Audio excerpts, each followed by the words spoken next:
Well, it seems that 44 is the magic number. That's how many days Attawapiskat Chief Teresa Spence has been on her so-called hunger strike on Victoria Island. All coming to an end today, but why now? Brigitte Pellerin is in Ottawa with more on that. Hi, Brigitte. The big question this morning is Egg McMuffins, steak and eggs, hamburger. What is she going to have She'd be first? dreaming about all that.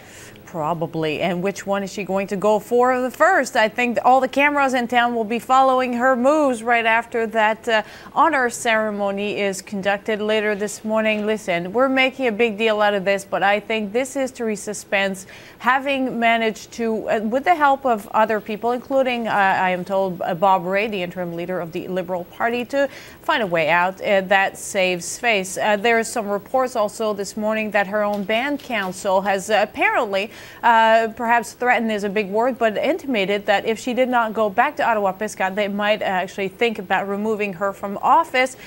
I don't know if that's true or not. If so, it may also be a little bit contrived to give her that way out that, you know, well, there's my reason. I have to go home now. It's not because obviously my point has been lost on everybody. But regardless of that, as I was saying yesterday, I think the grown-up response is to say, okay, whatever. Okay, we'll take it. Just end this, go home, and then we'll talk later about that little audit thing. In the meantime, what we have happening this morning, Pat, is there will be apparently a declaration of commitment that is supposed to be signed by some members of the opposition. And there, the big question mark in my mind is whether or not Thomas Mulcair, the official opposition leader, the leader of the NDP, is going to be part of that ceremony, and whether he will sign that declaration of commitment with 13 demands. And who else is going to be signing this? And after that, there's going to be a press conference here in town, I believe, at 11. And then I am just assuming that Chief Spence will then go and eat a hamburger or something. Now, what we have on this 13 items on that list of commitment, the first one, I find this very interesting, and I will read it to you. An immediate meeting to be arranged between the Crown, federal governments, provincial governments, and all First Nations, that's a lot of people, to discuss outstanding issues regarding the treaty relationship as well as for a non-treaty area relationship.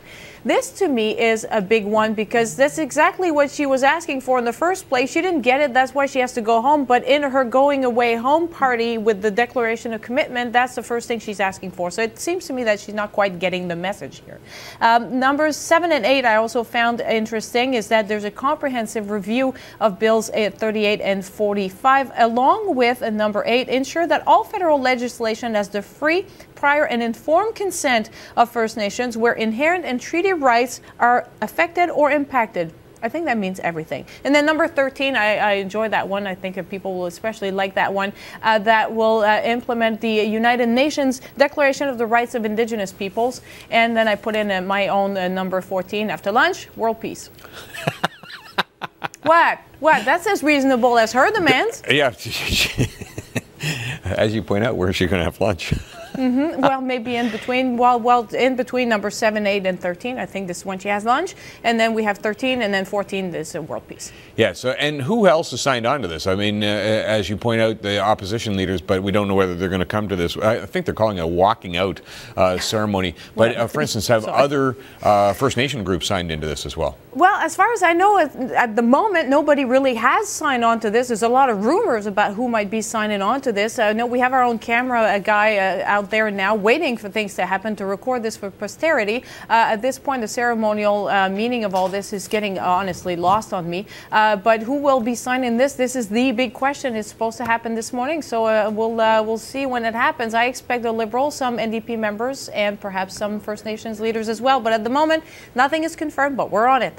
Okay. Freezing and all that. Absolutely, we are on it. Thanks so much, Brigitte. Thank you. It is also the topic of our daily web poll. So here's the question. Did Attawapiskat Chief Teresa Spence's protest have a positive or negative impact on the relationship between First Nations and the federal government? Positive or negative? Go to sunnewsnetwork.ca and cast your vote there.